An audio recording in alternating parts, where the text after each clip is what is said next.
empecé a hacer algunos talleres de formación con un guía de montaña que es Julián Iserralde, ¿vale? Y Martín, que es un profe que tiene un muro Caluján. Y a partir de ahí, digamos, arrancó mi interés como la escalada como objeto de estudio.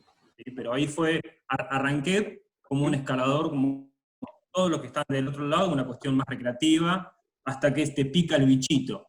Y cuando te pica el bichito ya es un camino de ida. No, claro, está claro que a los que estamos metidos también medio haciendo una profesión de esto, lo hacemos porque estamos involucrados emocionalmente con lo que estamos haciendo, porque si fuese una cuestión económica, la verdad que me hubiese dedicado al fútbol, básicamente. Sí, no hay chance. No, Tal cual. la idea principal ahora es intentar entender ahora cuál fue tu principal problema que encontraste que el bichito te picó por el lado de buscar esto que es holístico y que en algún momento yo, hace muchísimo que estoy metido en escalada de entrenamiento y siempre estaba todo muy segmentado y lo que fue pasando en los últimos 10, 15 años fue un compendio para entender al escalador de una manera global, siempre involucrando todos los aspectos, que es un poco la idea que estamos teniendo con esta charla, no me quiero ir yo hablando demasiado, y entender que haciendo pequeñas mejoras de actitudes, de entrenamiento, de cambios, por más que sea un 1% de cambio en cada una de las áreas, vamos a ser mejores escaladores, igual mejores personas y con una postura más existencialista, ¿no? Pensarlo más por el lado de lo humano que de lo de rendimiento. Por eso, ¿cuál fue lo que te enganchó a vos para ponerte a pensarlo y a trabajar sobre esto después nos va a contar que está escribiendo un libro, ¿no? O todo el material que está recabando es para escribir un libro sobre todas estas cosas.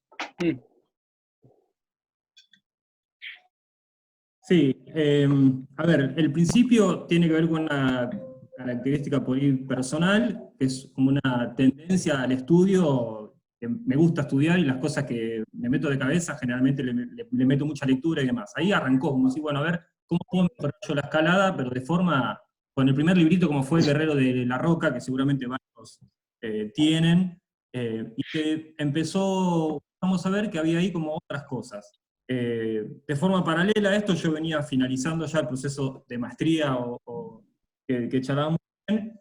Entonces me di cuenta que hay otros como campos disciplinares que miran sobre el sujeto, sobre la constitución subjetiva o la práctica deportiva, pero de forma aislada. Entonces tenemos generalmente lo que habíamos estudiado en el profesorado, todo el desarrollo de las capacidades condicionales. Después, por otro lado, tenés cuando estudias psicología, la constitución del yo, etcétera, etcétera. Y después tenés aspectos de la sociología, en fin. Entonces empezamos a ver como distintas aristas. Y en el último tiempo esta pasión fue, bueno, a ver cómo podemos empezar a integrar esto en una suerte de teoría práctica, pero que salga puntualmente del campo de la escalada, y ahí viene el libro que decía recién vos, Mabel, ¿no? Por eso la entrevista que te puedo hacer a vos, a la Garza y al Mamo, para ver cómo están trabajando estos aspectos los entrenadores en la Argentina, y ver qué aporte, yo siempre digo esto, desde el humilde aporte que puedo hacer y que puede ayudar a servir en este 1% o este granito de arena que decías vos. Así que fue como una cuestión personal por el conocimiento y empezar a ver que la situación insatisfactoria que yo veía, o la situación problemática, es que hay conocimiento fragmentado. Y que por ahí poner ahí una cabeza más para un enfoque holístico me parece que puede llegar a ser interesante. Y ahí nace, digamos, lo que es la gestión emocional y entrenamiento mental en países como España, Colombia, que en realidad articulan distintas líneas. ¿Sí? No me quiero extender mucho en esto porque es un aburrimiento, pero digo, en psicología deportiva, planificación neurolingüística, coach ontológico, antropología, sociología, en fin, hay como distintas aristas que miraron al sujeto escalador y que hay conocimiento que me parece que es importante. Bueno, y pregunto yo porque estoy reservado, ¿no? Me imagino... Preguntá. Vos porque estás haciendo el curso de psicología ahora, por eso. No, me falta un montón. No, me sirve 6 meses, dijo. de aprendizaje todo esto. A lo que voy es, Totalmente. de tu análisis, ¿qué es lo que nos hace falta a los escaladores? O sea, ¿cuál sería la mayor deficiencia o por dónde podríamos mejorar los escaladores? El primer punto, después vamos a ir viendo un montón de otros.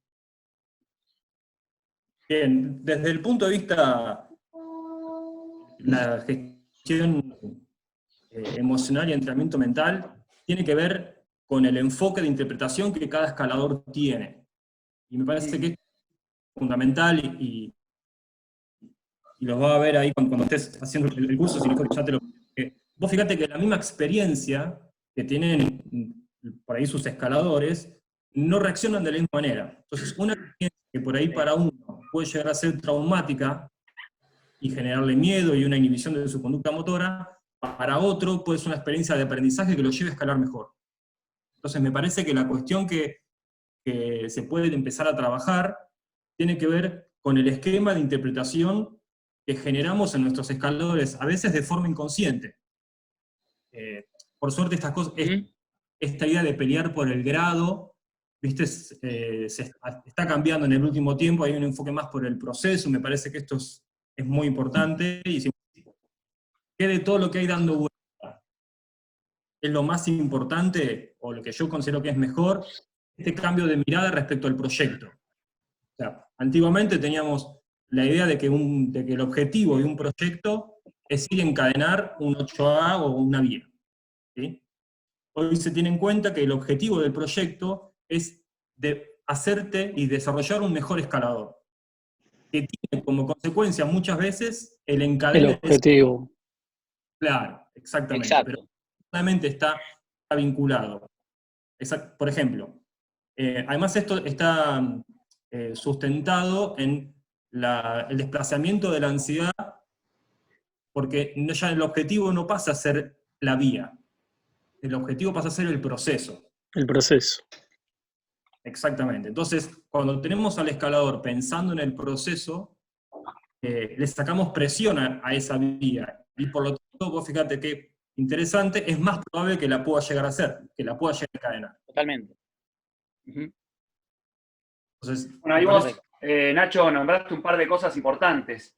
De los que somos vieja escuela y estamos en este proceso de cambio y tenemos gente nueva escalando, el tema del grado, hace 20 años vos ibas a cualquier muro y no te preguntaban cómo te llamabas, sino qué grado escalabas. Y eso lo fuimos cambiando, esa cabeza la fuimos cambiando los entrenadores para que la gente entienda que cuánto escalás no te define como escalador, te va a definir un montón de otras conductas, ¿sí? Que por ahí tienen que ver con la seguridad también y no solamente cuando estás arriba de la pared. Entonces, eso lo asocio mucho con el tema del ego y de cómo uno se ve, ¿sí? En el piso y en la pared, que son dos facetas importantes también.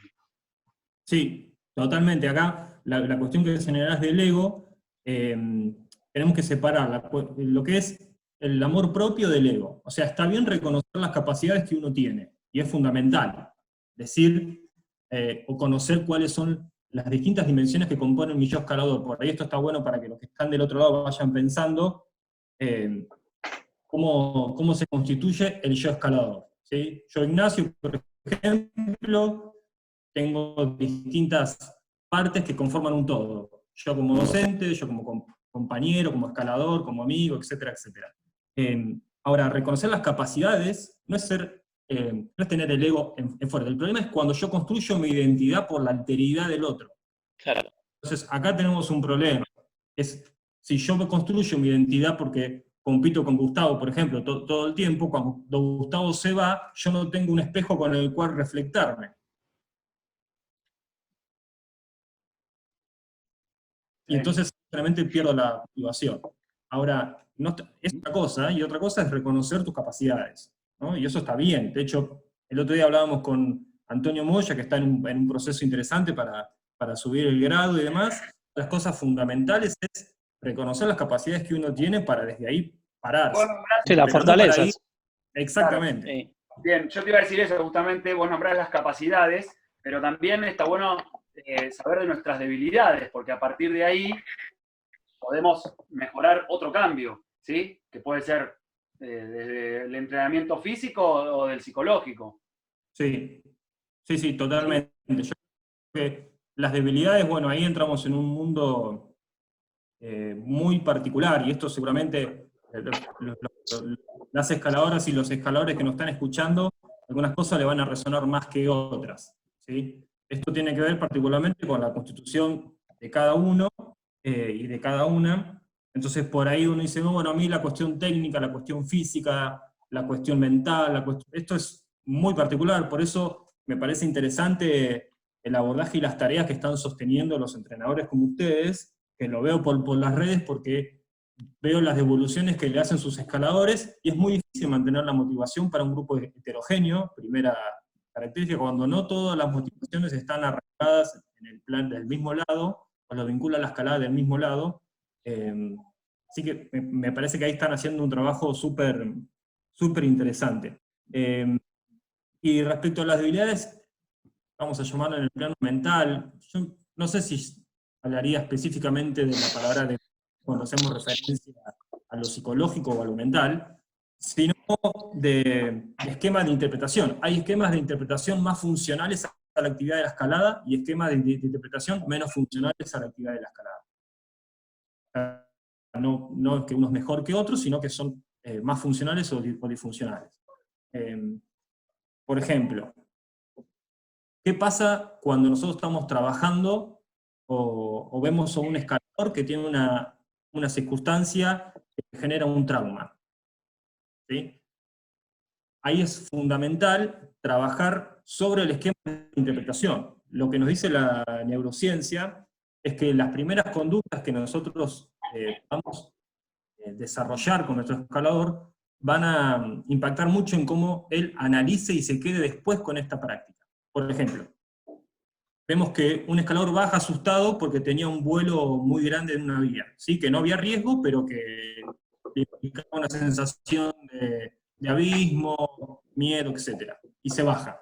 Hay una primera parte que es la frustración de la actividad, que va a pasar.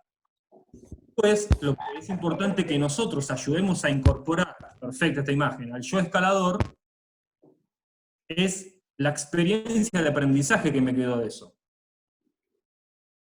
Entonces, yo incorporo al yo escalador el aprendizaje, no el sentimiento o la emoción ligada al pánico. Y esto es fundamental, porque entonces todas las experiencias nos convierten en mejores escaladores.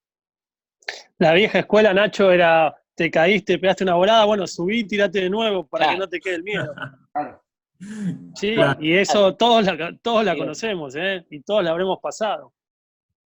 ¿Y cuánto hay de esto de cómo es uno en la vida misma llevado a la escalada? Está absolutamente relacionado, 100%. Mira, generalmente en los deportes, esto es una de las cosas que nos enseñan a nosotros como profes, digamos, ¿no? En la primera formación. Uno en el deporte pone en juego mucho de la constitución del yo como es, tal cual es. Hay una frase que es, uno escala como vive. Exacto. Entonces, lo que hace ilusión con esto es que si, por ejemplo, en mi caso la fuerza o la cuestión más testaruda es mi característica principal, y seguramente cuando me encuentre con una dificultad en la vía, va a ser la fuerza lo que voy a poner en juego y no por ahí otras capacidades. Esto es muy interesante. Digamos, más usado. Perdón, ¿cómo? Como el recurso que tenés más a mano, lo que vos buscás siempre. Exactamente, pero hay algo muy interesante en esto que todavía no está muy investigado, pero es como la punta de flecha. ¿Qué es esto? Si nosotros escalamos como vivimos, ¿sí? Eso está perfecto. Ahora, podemos generar al revés, es decir, podemos empezar a experimentar prácticas en nuestra escalada o hábitos en nuestra escalada que no tenemos incorporado en nuestra vida cotidiana. Nuestra constitución. Exactamente. Exacto. Por ejemplo, me pongo de ejemplo, yo soy una persona ansiosa. Ok, ¿por qué no practico una escalada más tranquila, más situada, más consciente? Y esto lo intento llevar a mi vida cotidiana. Es un juego inverso. digamos. Entonces, es muy interesante esto, y todavía, digamos, está en proceso de construcción. Pensemos que este campo multidisciplinar, porque hay una diferencia entre el trabajo interdisciplinario y el multidisciplinar, pero no importa, digo, empezar a mirar como la cuestión total es bastante nuevo, por lo tanto hay algunos papers, digamos, que todavía faltan, casos conectarlos. en población, etcétera, etcétera, para poder tener, y mucho más si vemos del campo científico a las ciencias sociales, que ya es bastante pequeño en el mundo del deporte, en la escalada también mucho menos. Bien. Bueno, esto que decís de trasladar la escalada a la vida cotidiana, me hizo acordar cuando fueron los Juegos Olímpicos de la Juventud acá en Ciudad de Buenos Aires. Marian, no sé si te acordás, estábamos hablando con Eduardo, el entrenador de Ecuador, y tuvimos la suerte de que nos prestara sus escaladores de velocidad para entrenar con los chicos juveniles nuestros. Y nos decía, bueno, yo les voy a pedir a los chicos, a sus escaladores, que le cuenten a los chicos de acá de Argentina cómo entrenan, cómo entran en calor, cómo hacen las pasadas. Entonces con Mariano le habíamos dicho, bueno, si querés los presentamos nosotros, y él nos dijo, no, mirá, la gente de velocidad es especial porque son malhumorados, duermen poco. No sé si te acordás, Marian, de esa, estábamos tomando mate y lo trasladó, o sea, la disciplina especial de ellos, ¿sí? La escalada de velocidad, la trasladaban directamente a su vida cotidiana, o sea, eran así, ansiosos, como decís vos, que no dormían bien, que se levantaban malhumorados, que querían todo rápido. Bueno, después los pibes recontra macanudo le enseñaron un montón de cosas a nosotros y a los chicos, y estuvo re bueno, pero me quedó eso muy marcado, de cómo por ahí el tipo de escalada también marcaba la conducta cotidiana de esos chicos, ¿sí? Sí, qué bueno, sobre todo cuando fue el juvenil, y la verdad que fue un paso importantísimo para la Argentina y para el desarrollo de la escalada en la Argentina, fruto del trabajo entre ellos de ustedes, a Eva, a Fasa y demás. Este tipo de conexiones son fundamentales para ver cómo está trabajando la escalada otros países, cómo son las constituciones subjetivas también de esos actores, qué trabajo se pueden hacer ahí. Me parece que esos aportes son fundamentales. Y de hecho, esto de empezar a trabajar con psicólogos deportivos, como puede llegar a tener el CENAR o la misma de la FASA, es algo que se empezó a implementar en la escalada hace relativamente poco. Claro. Sí. No, de hecho, olvídate. No, Te voy a un caso así como para llevarte un caso. Dale, Marvin, dale vos. No, que con respecto a ver con los temas, Marvin. Son muy pocos los que están abiertos a ir a consultar a un psicólogo del deporte o el que sea, un profesional que los pueda ayudar en eso. ¿Por qué? Porque todavía el cambio no lo propusimos nosotros desde nuestra tarea como profesor. O sea, cuando yo, particularmente, a mí cuando se me escapa la tortuga y ya no me queda otra que buscar ayuda. Obviamente siempre dentro de las posibilidades.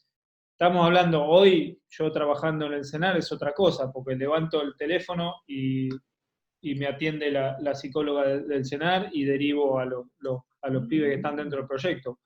Pero para el resto es muy difícil pensar que se van a tener que tomar una sesión de psicología específica para sobrellevar eso. Y hoy lo que está cambiando es que con poco o haciendo cosas distintas tenemos un gran cambio. Vamos al ejemplo, mejorando la técnica y aprender que mejorando la técnica vamos a tener un gran cambio, no mañana, lo vamos a tener dentro de un año, porque vamos a ser mucho más eficientes. Lo mismo va a pasar mejorando este aspecto mental, o este aspecto de la fuerza, o este aspecto específico, va a generar esos cambios. Ahí es donde vamos a lograr que la gente entienda que, bueno, sí, la verdad que le tengo cagazo a volarme. Ese cagazo puede ser objetivo o puede ser subjetivo, ¿sí? Muchas veces ese cagazo es miedo al fracaso o miedo al éxito, más que nada. Pero es mi primera excusa, que le tuve miedo a la volada. No, en realidad le tuve miedo a encadenar la vida. Y gran parte de las veces es eso, porque no es objetivo. No te vas a lastimar volando salvo que caigas mal. sea, es cómo proyectás vos tu falta tus miedos, lo proyectás en esa cosita que es el vuelo, que principalmente es lo primero que tenemos a mano. ¿Sí? En esto cada uno sabrá cómo hacerlo y obviamente no está mal visto porque a todos utilizan la misma excusa. Entonces, si a él le pasa, yo también la uso. ¿Sí? Pero esto no es que es consciente. Está claro que no es consciente. Es como la falta. Proyecto mi miedo en Es eso. como la falta de resistencia. Básicamente, claro. A mí me parece muy importante esto que está diciendo Marvin, porque podemos encontrar como un montón de cosas. Primero, no todos los escaladores, y esto, como no todas las personas van a terapia, no todos los escaladores necesitan sí o sí pasar por una situación de coaching o de trabajo con un psicólogo deportivo. Eso tiene que ver con la constitución subjetiva de cada uno. ¿Sí? Ahora, lo que sí podemos detectar nosotros como profes son, por ejemplo, y esto es más preventivo, cómo una persona maneja la ansiedad cuando está escalando o en los momentos previos de escalar, y si percibimos alguna especie de trastorno de la ansiedad, ahí sí podemos decirle, che, mira, te recomiendo que veas un especialista, porque esto es importante, a forma de prevención. De lo mismo cuando en el aspecto físico, digamos, cuando nosotros vemos que te dice, che, mira, tengo un dolor acá, o lo ves que está trabajando mal, ¿por qué no ves un fisioterapeuta? Con estas cosas es más o menos lo mismo. Ahora, lo que sí me parece importante son las herramientas que sí tenemos para trabajar todos los escalones, independientemente si alguien necesita después un proceso de coaching o no, o de trabajar con un psicólogo. Exactamente. Ahí me parece que hay un conjunto de herramientas que hoy por hoy ya se están trabajando. De hecho, parte del curso que están haciendo desde la FASA, ya me contó la Garza que lo están implementando, y demás, que me parece que son muy, muy interesantes. Marvin, acá tengo, si querés, para que charlemos sobre el miedo, una placa. ¿Querés que comparta la pantalla a ver si la podemos ver? Dale.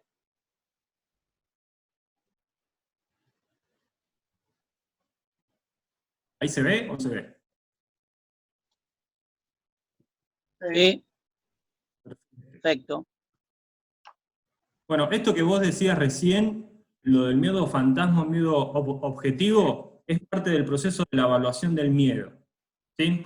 Lo que tenemos que entender del miedo, que es algo fundamental, es un aspecto de nuestra constitución subjetiva que nos permitió sobrevivir como especie. Esto es fundamental. Cuando venía el león y nos generaba miedo, llevábamos la sangre para las piernas para que podamos correr más rápido, y generalmente podemos optar por 3 tipos de conductas: huir, esconderse o enfrentarlo. Entonces el miedo es reconocerlo, es parte de nosotros, y está bien sentirlo. Acá tengo, creo que una diapo. Fíjense, hay 2 imágenes de la tomografía. Uno es el cerebro de Honnold, y el otro de un escalador común. Esto que ya se ve en el documental. ¿Sí? La parte de la crucecita es la amígdala, que está en relación con el hipocampo, bueno, que no importa, pero hacia ahí es la parte donde generalmente se percibe, o desde el punto donde sale el miedo. ¿Sí? Honnold no la activa, por eso no está más marcado, y el otro escalador, que vendría a ser como el grupo control, sí. Entonces, esto es importante, porque nos preserva de que nos pasen cosas. Entonces, está bien sentir miedo. Ahora, lo que está mejor es saber cuándo ese miedo es real o es fantasma. Esto que decías vos. Claro. Sí, yo siempre le digo a mis alumnos que todos tenemos miedo. En algún momento, yo escalo hace 25 años y en algún momento de mi escalada también tengo miedo. El tema es qué hacemos con ese miedo. Si quedamos paralizados y nos tiramos y pedís tensión apurado y te agarrás del express, o si tratás de seguir escalando y haces algunos movimientos más. Esto que se dice de, si podías destrepar 3, podías hacer uno más para arriba. ¿Sí? Tiene un poco que ver con Totalmente. eso. Exactamente. Yo creo que... Sí, dale. No, ¿cómo, Garza, que decías? No, dale, Nacho.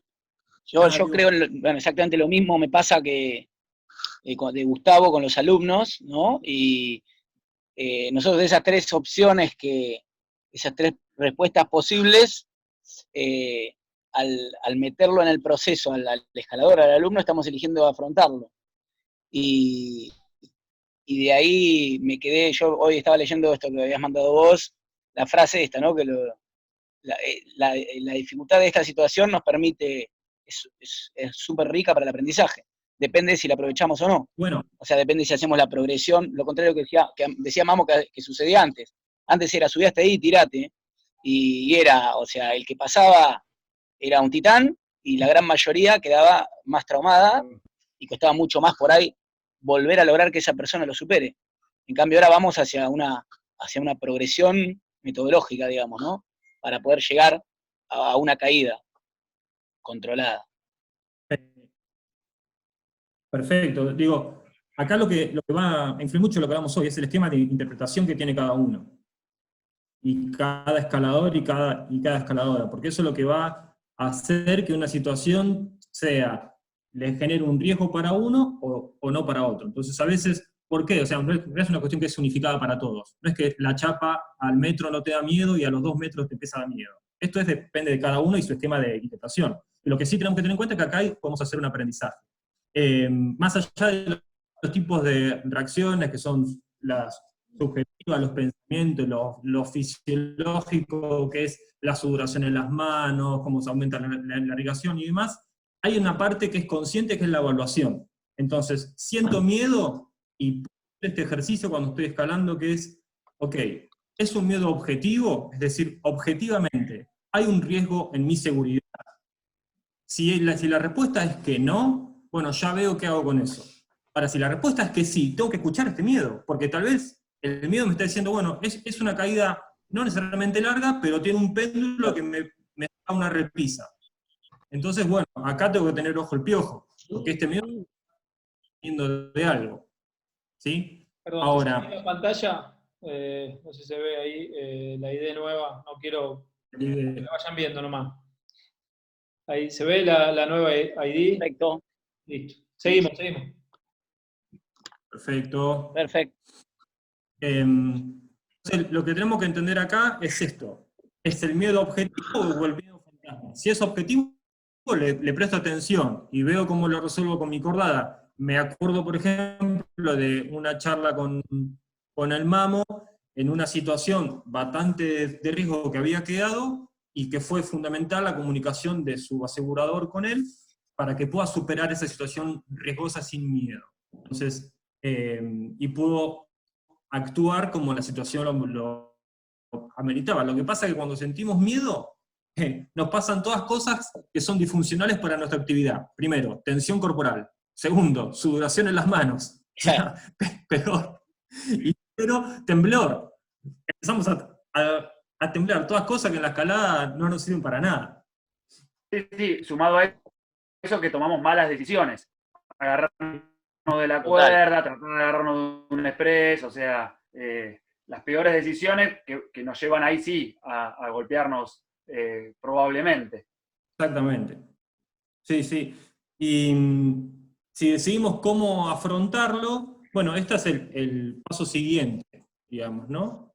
Que es tratar de quedarnos con el aprendizaje que me dé esa experiencia. Porque si hay algo que sabemos, y sobre todo los que escalan hace mucho tiempo, es que el miedo paulatinamente se empieza a perder respecto a la caída, pero ¿por qué? No es mágico, es porque es confianza en el material, confianza en tu asegurador, confianza en tu propia lectura para leer el riesgo objetivo que hay ahí o no. Y ahora, esto se puede trabajar. Digo, y me parece que sería interesante, digo, más allá de la teoría, si ustedes pueden... Él se iba a tirar de cabeza de la repisa, tenía 4 metros, no es que era una repisa. O sea, el chabón iba a hacer algo para que yo no me cayera al piso. Y así me fui y me clavé los 2 pasos del crux y llegué a chapar la cadena. O sea, y del temblar que estaba en ese momento que vi caer la cinta, es más, se los estoy contando ahora y se me pone la piel de gallina mal, y estoy temblando un poco. En el momento que él me pegó ese grito, o sea, tenía la imagen del flaco saltando la repisa. y escalé como si estuviese en la chapa puesta. Entonces, sí o sí hay mucho esto que ver del tema del miedo, y como dice Nacho, desde cómo uno lo ve objetivo y cómo pasa a ser subjetivo. O sea, yo tenía un miedo objetivo absolutamente, o sea, y yo soy una persona muy especial en esto, conozco mucha gente, cualquiera le puede dar seguro, o le pueden enseñar en el momento a dar seguro estando en la roca, y se ponen a escalar con alguien a quien le enseñaron a dar seguro de primero en ese instante. Bueno, yo soy del palo de la otra punta. Y bueno, esto lo viví en carne propia, y la verdad que sí, que es absolutamente real. Le paso la pelota, si se corta ya no tengo nada que ver. Bueno, y una cosita, y cierro, que hay una frase de Mandela que dice que al miedo, que el coraje no es la ausencia de miedo, que el coraje es haber triunfado sobre el miedo, el poder estar, y eso es una gran verdad, o sea, el miedo está al alcance de la mano en todo el tiempo.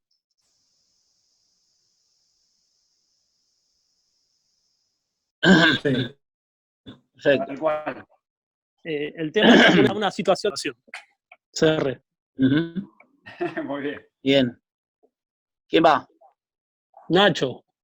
No, bueno, por ahí tirarles algunos tips para cómo trabajar la cuestión del miedo a la caída.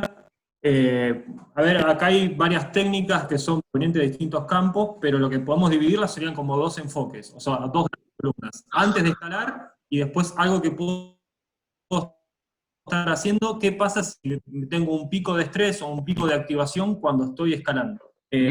Abajo de la roca, ¿sí? Lo primero que puedo empezar a trabajar es la relajación. Para esto tenemos 3 zonas de respiración, la parte del diafragma, la media y la alta. Hay que tratar de poder tener una conciencia en esa respiración, y a partir desde acá, visualizarme en una situación de estrés.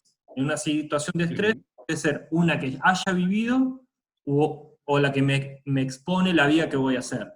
Y te interrumpo, Nacho, sí. y esto de pensarme en una situación vivida o que voy a vivir, ¿no me quita energía, por decirlo así?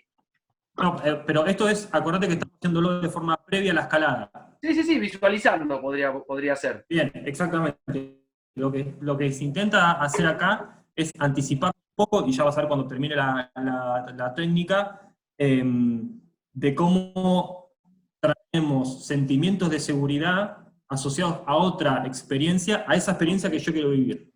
O sea, acá hay una especie de truco que usa el PNL, la planificación. ¿Vos decías hacer una visualización? Exactamente. ¿Cómo la Jime? Bien. Despegarnos de los sentimientos que nos generan las experiencias negativas, ¿sí? Quedarnos con el aprendizaje y pegar.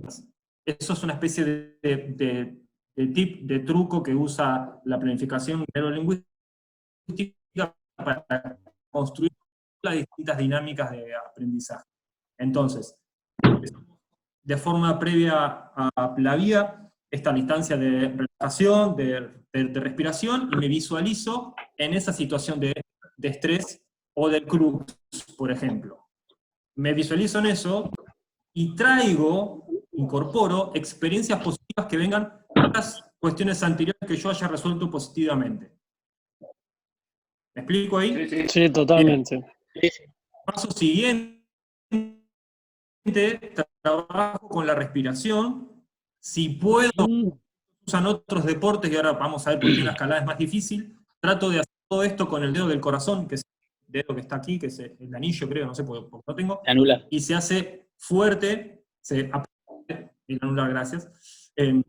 Mientras hago todo este proceso de visualización. ¿Por qué? Porque lo que intentamos es registrar la experiencia a la sensación motora. ¿Sí? Esto para nosotros va a ser más difícil después, porque en la mitad de la vida, cuando queramos traer estas vidas, tenemos que tener justo una posición que podamos hacer esto, de algún agarre, y no siempre acá en otros deportes se usa con esto. Y por último, visualizo con ese sentimiento resolviendo la situación de forma positiva. Esto es todo previo a la roca, o sea, de forma previa. En el piso. Bien, acá también vuelvo a lo de hoy, el esquema de interpretación. Hay personas, por ejemplo, que son muy racionales y que la información les sirve, ¿sí? Esto cada entrenador, cada coach lo evalúa, entonces por ahí le sirve que sepa sobre el factor de caída, por ejemplo, o factor de fuerza de choque, y que mida eso. Entonces el tipo entiende racionalmente y dice, ah, mira, perfecto, la verdad que no lo sabía, porque tampoco había hecho un curso o algo así, y esta información lo tranquiliza, porque sabe que objetivamente no le pasa nada porque el equipo está bien, porque la cuerda está desplegada, etcétera, etcétera. Ahora, ¿cómo podemos tratar esto más allá de la visualización? Bueno, seguramente con varias de las formas que se trabajan en los muros que vienen desarrollando de forma intuitiva, me parece a mí, hace mucho tiempo. Primero con la cuestión de escalar en top, ¿sí? Después con la de escalar en top, pero con los ojos vendados, que esto es bastante interesante, esto de empezar a inhibir algunas partes del cuerpo, muy interesante. La práctica progresiva, ya escalando de primero con suficiente cuerda, y empiezo a subir de a pequeños centímetros esa primera caída. Esto es muy importante que lo hagan con un asegurador que sepa dinamizar, porque si no, por ahí pasa solamente 1 metro por arriba de la express, y si bloquea y además el asegurador le saca cuerda, por ahí una caída fuerte contra la placa. Y te puedo sumar una antes de hacer este ejercicio, Nacho, sí, que claro. podría ser, por ejemplo, mostrarle la vía en el muro y que me diga a dónde cree que está el crux y cómo lo resolvería. Porque entonces ya va con eso, esto que decías vos de pensarlo antes de empezar a escalar, antes de subirse a la pared, ya lo tiene resuelto de alguna manera. Sí, y de dónde va a chapar todas las expreses también. También. Y si hay un descanso, etcétera. Que quizás muchas veces nos pasa más a los profes, que la persona, realmente ahí es otro tema también a tratar, es el protagonismo de la chapa. O sea, si chapamos para escalar o escalamos para chapar. Esa es una gran frase, Mamo. Es una gran verdad. O sea, la gente que recién arranca está más preocupada de escalar en sí. Entonces, hasta que no tiene la sensación de seguridad de la chapa, no puede escalar. Entonces, eso también es un gran tema a tener en cuenta, porque es la gran protagonista. Sí, y también lo que genera las mayores situaciones de riesgo, ¿no? Exacto. Porque de cuerda intento equipar acá arriba y por ahí desplegué con movimiento más y tenías una recontra-mano para que... Total. Pero lo que hace en ese momento es clipa estirado y escala esos par de metros en top. Además. Eso es lo que está haciendo en su cabeza. Sí. Vos fíjate también qué importante esto que decía recién el Mamo, esto de escalar para chapar o chapar para escalar, porque muchas veces es la principal, el apuro, nos puede llevar a clipar mal también. Entonces, acá se generan riesgos innecesarios, muchas veces por la cuestión de tratar de ya clipar como sea. Y pues una cosita más respecto a esto, que son aportes que por ahí se reciben de otro campo disciplinar, que es la antropología, que deberíamos estudiarlo a ver qué pasa en la donde se le asignan categorías preasignadas a los escaladores. Imaginemos esto. Yo le digo a un escalador que tenga mucho cuidado en ese cruz. ¿Sí? Fíjate, tenés mucho cuidado. Entonces, por ahí le estoy incorporando... Lo estás condicionando ya. Exactamente, una etiqueta que tal vez no era necesario. Entonces tenemos que medir ahí entre la información objetiva y la sugestión. ¿Sí? Y después esto de la profecía autocumplida. Muchas veces, esto seguramente ustedes tienen mucha experiencia, cuando los escaladores dicen, no, me voy a caer, y se suben y se caen. Entonces, ahí tenemos que tratar de intervenir con otras herramientas que no son necesariamente la técnica, sino son herramientas que trabajan la cuestión psíquica del escalador o la cuestión mental. Entonces a mí me parece que son importantes estos aportes que vienen más del campo de la antropología. Bien, yo te hago un aporte ahí. Antes, ¿alguien iba a preguntar? Dejo que pregunten. ¿No? No. Dale.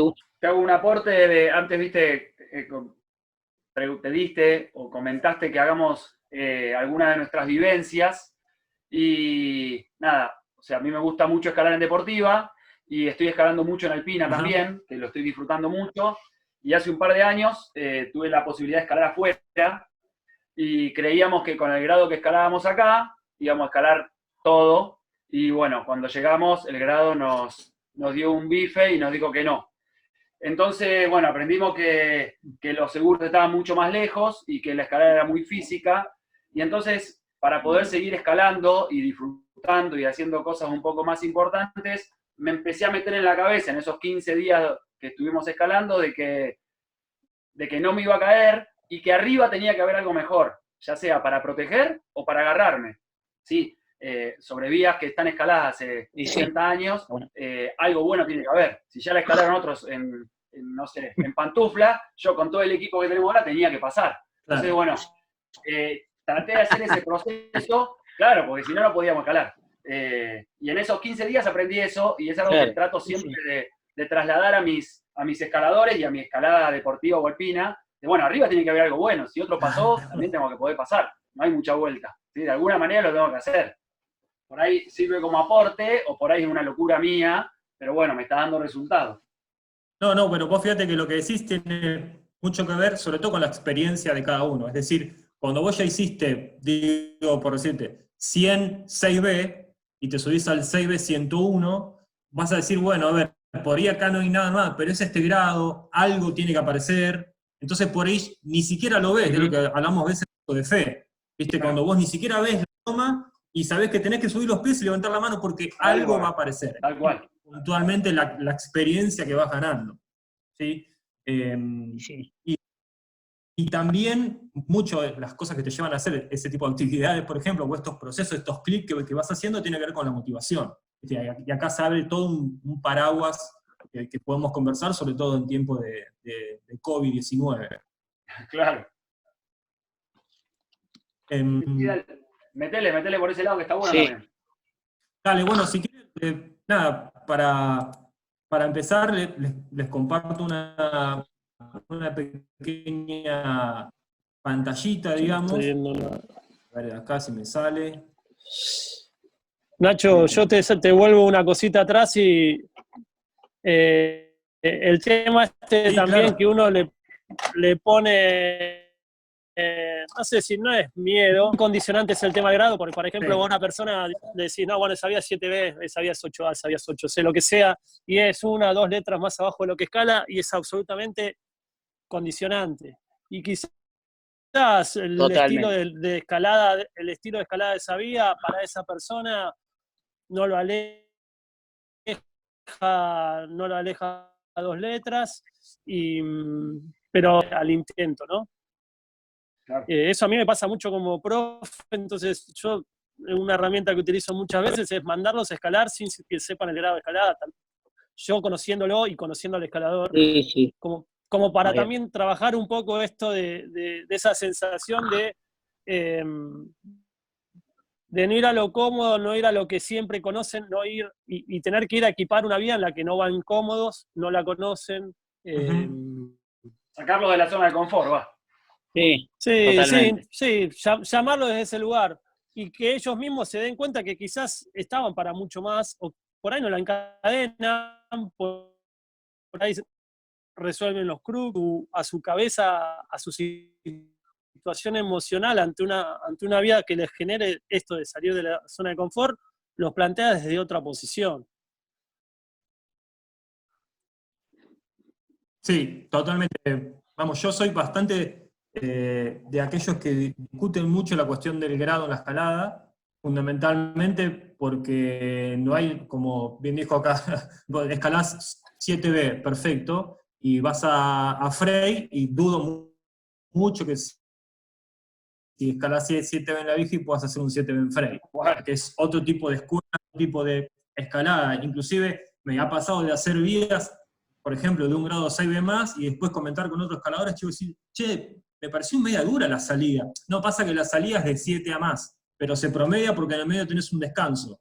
Ah, bueno, y por ahí esa misma vía en España es un 7A. Entonces, el grado yo la verdad que lo discuto mucho y pongo más en el enfoque, en el proceso y la motivación. Ejemplo, todos sabemos la vía más difícil que hicimos, la vía de mayor grado. Sin embargo, si hacemos preguntas como, por ejemplo, ¿cuál fue la vía que más aprendiste? No lo tenemos tan presente. O ¿qué vía fue la que más disfrutaste? O mucho peor, y mucho más interesante, ¿qué vía que mejor escalaste? Yo creo que son preguntas que nos corren de la pregunta del grado.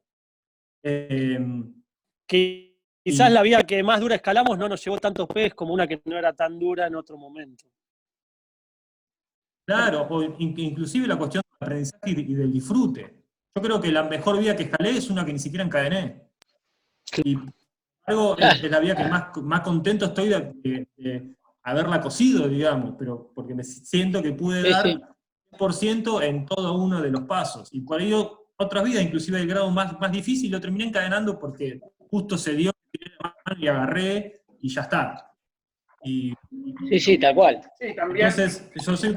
sin saber nada de psicología, digo, tal vez esa vía que uno disfrutó tanto, tiene que ver también con todo el entorno que tuvimos. Lo hicimos con el mejor amigo, con el compa, había sol, nos comimos un asado a la noche, nos salió redondo el viaje, y decís qué buena esa vía, y por ahí no era la vía, sino el entorno que estuvo, que ayudó a que la cosa exactamente, fluya de otra manera. Por eso te lleva a la pregunta del por qué escalamos.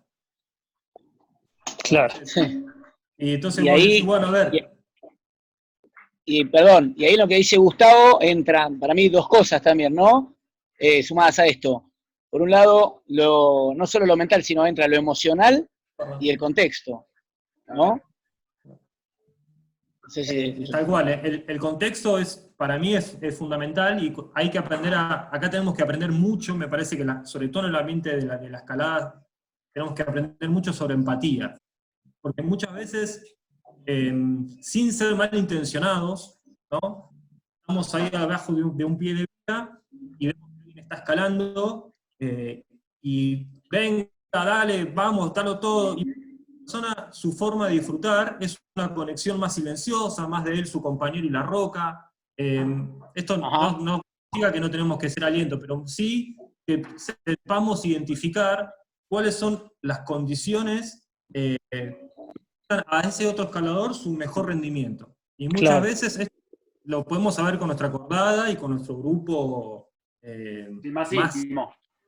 Claro. No, hay algo que si me llega a tocar un compañero a mí, es el que yo digo el asegurador o espectador joystick, ¿no? Que me está diciendo lo que tengo que hacer mientras estoy escalando. A mí me sacás, me bajo y me voy a mi casa, básicamente, ¿no? Sí. No me digas, Barbie. ¿Cómo no puedo creer? Sí, me bajo y me voy a mi casa, porque la verdad el Víctor Hugo te relata el barrilete cósmico. Además me va diciendo lo que tengo que hacer, salvo que se lo haya pedido específicamente. A mí me saca de mi lugar que me vayan diciendo, me vayan anticipando lo que estoy haciendo, y si lo sé, mucho más. Está buenísimo el aliento, hay que ver cómo va tal cual, o sea, si tengo ese espectador, a mí tal cual me deprime mi capacidad de rendir. Porque me saca del juego del que estoy jugando, no puedo abstraerme a eso. Sí, totalmente. Pero exactamente, bueno, por eso voy con mis compañeros de escalada, son mis compañeros de escalada. Puedo ir a escalar con cualquiera, pero con la primera mirada se dan cuenta que se tiene que callar la boca o cambiar el discurso. Pero eso es porque me conocen a mí. Al final somos 4 dinosaurios que pensamos lo mismo. Y sí. Pero bueno, hay alguien que dice pasa mucho que hay esto de cómo gestionar el asegurador joystick, y está bárbaro, no pasa nada. No está mal que te vayan dictando si te sirve y que te digan y te tranquiliza. Obviamente si estoy probando una vía y no estoy forzado por el grado o lo que sea, que me digan, y si pregunto, cómo sale la secuencia, porque la quiero resolver, está bárbaro. No hay ningún drama, mientras eso no me complique el rendimiento, está todo bien. Obviamente yo desde el lado de la competencia eso está casi prohibido, o sea, porque no tenemos posibilidad de tener una información ajena mientras estamos escalando. Mientras estamos visualizando o mirando una vía flash, sí, pero mientras estoy escalando, lo de afuera son de palo. Pero en el rendimiento, después, sí, cada uno que lo Acá creo que lo que decía... Yo no tengo ningún drama que sea social la escalada, está bárbaro, me encanta. De hecho, lo hago con amigos, ya no lo hago ni por el grado ni por nada, lo hago solamente por disfrutar y no me interesa a dónde subo. Y ahora te pregunto, Marvin, a vos, que hablas de competencia. Cuando estás en la zona de aislamiento con tus escaladores y se cayó de la primera vía y le queda la segunda y tiene que llegar lo más arriba posible porque se queda fuera de una semifinal, ¿qué le decís? No, siempre, ahí después que se playe un poco Nacho, que lo hablamos el otro día, lo importante ahí es elaborar el duelo, porque siempre hay una segunda oportunidad. Lo mismo en una vía como en una competencia, ¿no? Te fue mal en el primer bloque, si vos te quedás elaborando lo que hiciste mal del bloque anterior, no pensás en el que viene. Perdiste. El que viene es la oportunidad de estarte más arriba en el ranking. No hay chance. Lo mismo pasa con las vías. Tenés que hacer un duelo. Después, si querés, lo analizamos, vemos el video, nos puteamos, vemos cuáles fueron los errores, qué es lo que nos falta. Claro, te pregunto, sobre todo en vía, porque la compe de vía es más ingrata, o sea, tenés menos margen de error. Entonces, el escalador sabe que si se cayó muy abajo en la primera, tiene que llegar al tope en la segunda porque está medio afuera. Lo bueno es que tenemos un ejemplo, el ejemplo de McCall, o sea, el ejemplo de McCall cayéndose en el primer paso de la vía y que lo fortaleció para clavarse en la segunda clasificatoria y pasar a la semifinal y pasar a la final. O sea, ese ejemplo, ya está. Y pasó. Solamente y clasificar. Simplemente con ese ejemplo ya tengo la herramienta suficiente como para decir, bueno, listo, ya lo que pasó ya pasó. Igual, de todas formas, prefiero quedar anteúltimo que último, así que salgo de donde estoy y me meto en lo que viene. Obviamente que es un trabajo que se hace día a día en los entrenamientos. No sé ahí, Nacho, qué nos puede aportar sobre esto.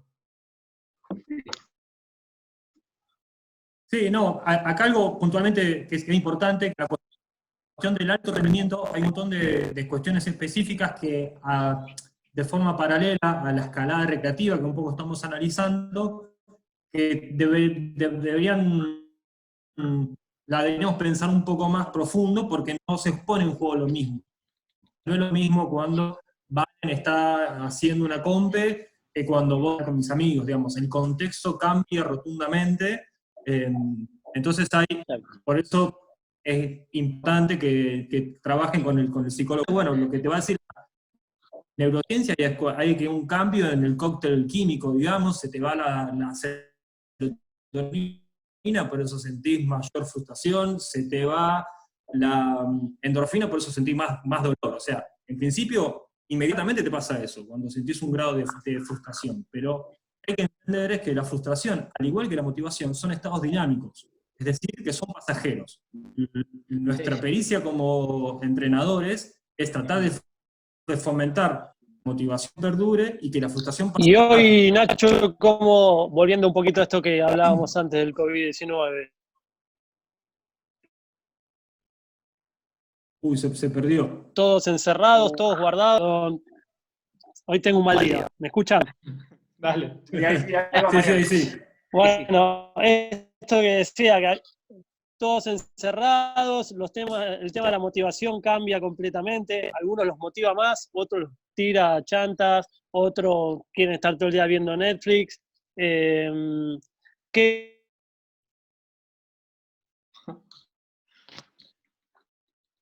nos recomendás? ¿Se escucha? Esto. Te escuché recortado, pero creo que te entendí. Vamos, bueno, eso, lo que entendiste. Claro. El estado de frustración muchas veces aparece cuando el escalador o el deportista no percibe una relación entre aquello que hace y lo que logra. ¿Sí? Entonces, cuando vos entrenás, pero no tenés una una materialización de eso y te genera este sentimiento de frustración. Por eso, uno de los objetivos es plantear algunos desafíos que estén dentro de la zona de desarrollo próximo de cada Bien. uno. Esto se acuerda cuando lo estudiamos allá en el profesorado, en la teoría de Vygotsky, entre el espacio de aprendizaje actual, ¿sí?, y el espacio potencial. Sí. Claro. Que le voy a compartir esto, a ver si se ve mejor ahí. Sí. Ahí tenemos el escalador y el lado de ustedes como entrenadores, ¿sí? A nivel real de cada uno de los escaladores, y la zona de desarrollo próximo, que es esa zona que está por encima del desarrollo actual, pero que podemos llegar con un poco de ayuda. Y esto Con ayuda, tanto para pensar grados proyectables, por ejemplo, si el nivel real es 7B, bueno, la zona de desarrollo próximo y el 7C capaz que con ayuda puedo llegar, con ese andamiaje que me propone mi tutor, mi coach. El nivel de objetivo que deberíamos manejar sería entre el nivel real y el nivel de desarrollo próximo. ¿Por qué? Porque cumplir con objetivos que son muy sencillos nos hace perder motivación. Claro. Sí. Es decir, si vos le das un entrenamiento y un challenge, por ejemplo, de que haga, no sé, 3 flexiones por hora, y la verdad que no representa un desafío. Exacto. Bien. Ahora, lo que sí es muy interesante que por ahí, a niveles heterogéneos, porque imagino que un grupo de 10 o 15, ¿cómo puedo plantear objetivos entre esas zonas? Los objetivos no está mal, es una técnica que se usó sobre todo con el comienzo de la Guerra Fría, de trabajar la motivación por la frustración.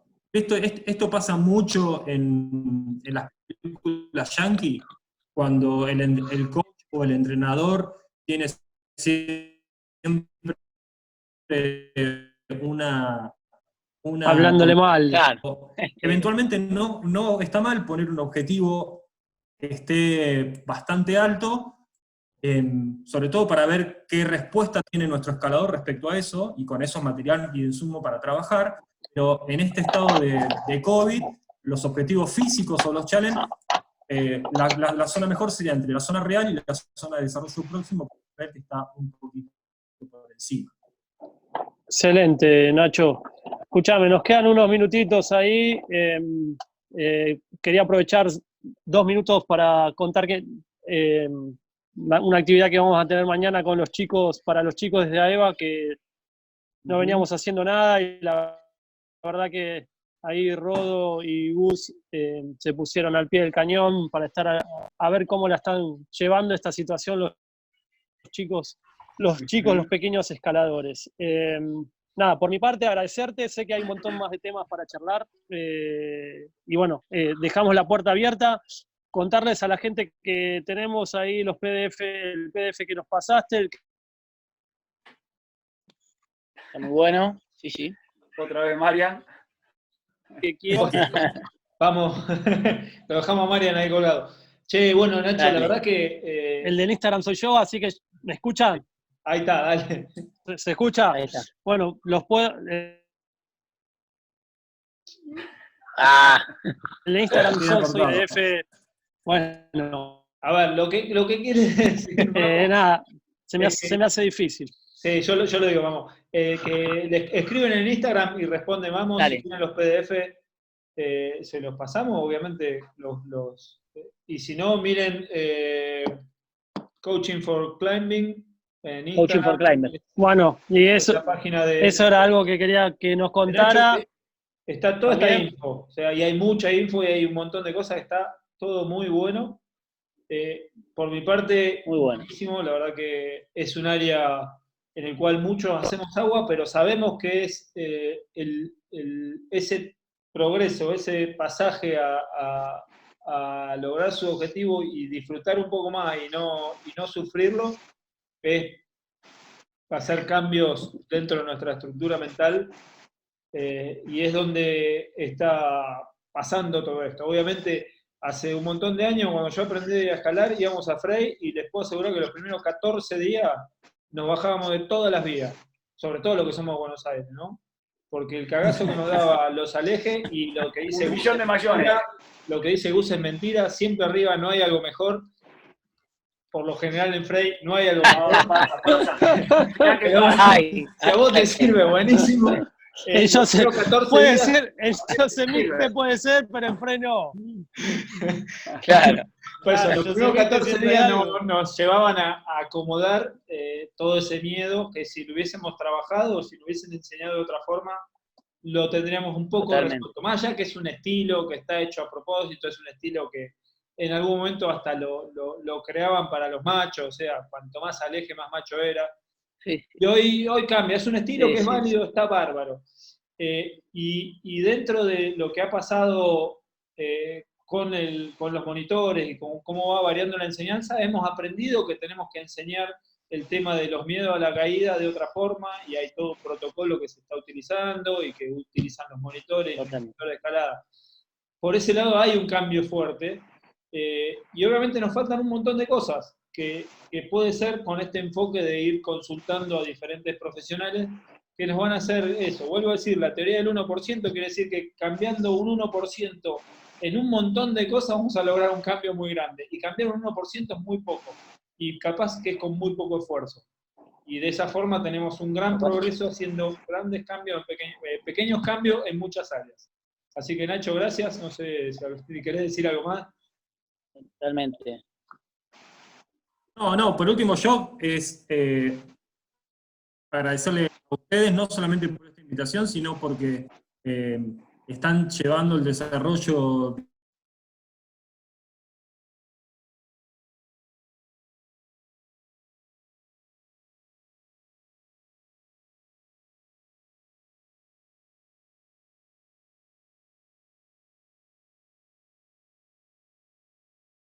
a varios escaladores que están ahí. Siento esta necesidad de poder decírselo a ustedes. Y después, nada, cualquier material de consulta, yo dejo la puerta abierta, me parece que hay muchas cosas para seguir trabajando, y la verdad que estuvo buenísimo, al menos yo me sentí súper bien. Muy bueno. Sí, quedan cosas para seguir charlando. Sí, totalmente. Eso es lo bueno. Estamos grabando las reuniones, vamos a armar un canal de YouTube para subirlas, si nos da permiso Nacho.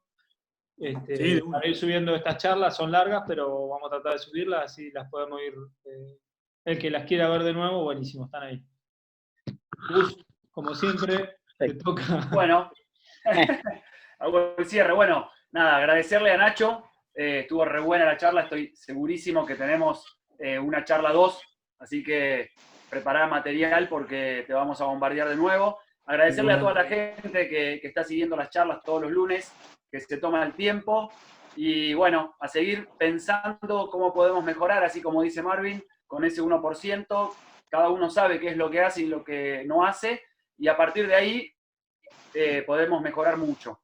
Este tiempo en que estamos aislados tenemos tiempo para pensar, tiempo para entrenar, pero nada, focalizándonos podemos hacer grandes mejoras. Así que gracias y nos vemos el próximo lunes. ¿Sí, gente? Nos vemos. Gracias. No se olviden de mañana 19 horas con los chicos. Chao. A ustedes. Mañana 19 horas con los chicos, Acuérdense, por favor. A todos los que son papás y tienen chicos escaladores, mañana los queremos escuchar a ellos. Muy bien. Buenísimo. Buenas noches. Nos vemos mañana. Buenas Adiós. noches. Chao.